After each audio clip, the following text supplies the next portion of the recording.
Elon Musk just recently gave a statement that shocked the audience. If you have an advice to them, young people globally who want to be like Elon Musk, what's your advice to them? I think that probably they shouldn't want to be. You? I think it sounds better than it is. I'm not sure I want to be me. Today I want to take a second to explain to you why. I consider Elon Musk the greatest entrepreneur and visionary alive, and I'm not the only one. In fact, let's be honest, I'm a complete fanboy of this dude. I'm a mini shareholder in the Tesla company and was a mini shareholder in his older company, SolarCity. I've read his biography and tons of pages of his Twitter posts, which in the future will be controlled by a lawyer sadly, and his all famous Tesla master plans. I'm such a fanboy that I literally killed to be the fly on his jacket during his Dubai interview. I'm just kidding. Or am I? During the first time when I've listened to the interview, I didn't mind Elon's answer to the previous question. But when I stumbled upon it again in the comment section, I finally understood the true melancholical nature of that statement. Here's why being a leader, being a visionary, is painful.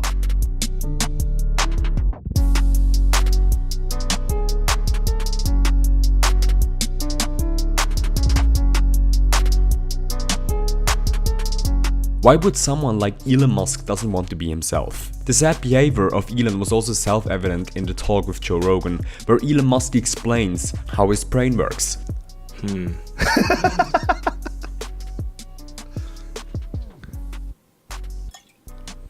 I don't think you'd necessarily want to be me. Now, the sad nature of Elon Musk's response could be traced back to his introvert nature or his undeniable intellect. I'm too stupid for this conversation. Yet if you look at the response of the crowd, that statement of not wanting to be oneself deeply resonated with us. I'm not sure I want to be me. Okay. But If you don't want to be ourselves, even though we're doing great things, Elon built rockets, advanced sustainable energy and was the co-founder of PayPal, it basically means that we're doing a deed not because of our personal gain, but because it's so deeply important. And this makes the general population just immediately be more inclined to follow the person. Look how Joe Rogan reacts to Elon Musk after that statement. That's like some superhero type shit. You know, you wouldn't want to be Spider-Man. Rather just sleep tight in Gotham City. I hope he's out there doing his job.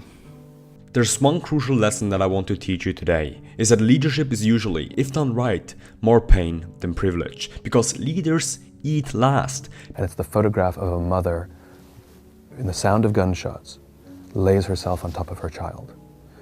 And you see this picture of a mother lying on top of her child and you realize that's what it is. That's what leadership is.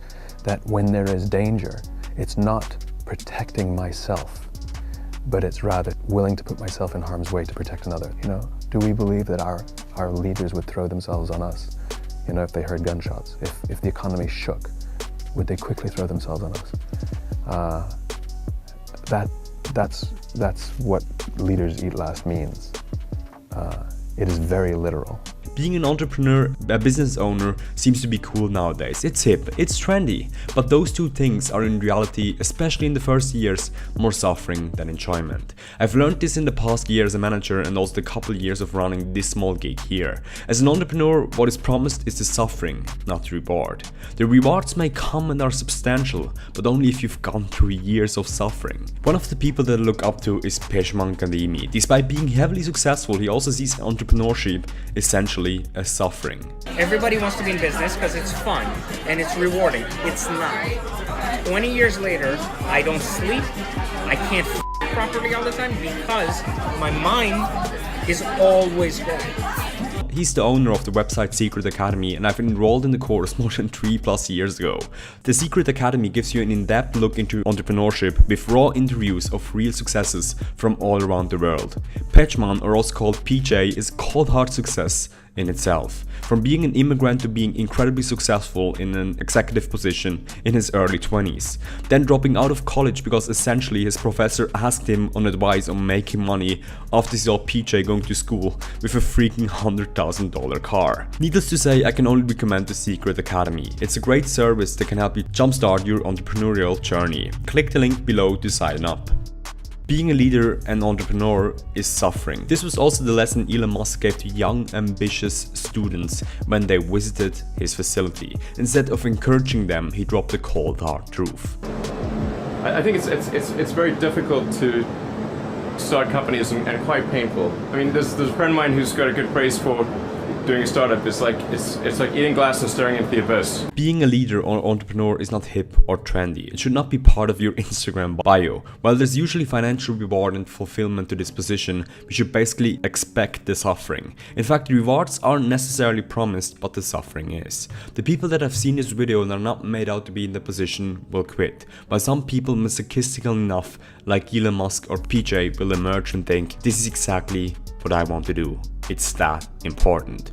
If you belong to that second group, click the link down below. It will take you to the Secret Academy to jumpstart your success. If you like this video and want to know more about fitness, nutrition, mindset and health, and how these things can help you get the most out of your life, subscribe to this channel.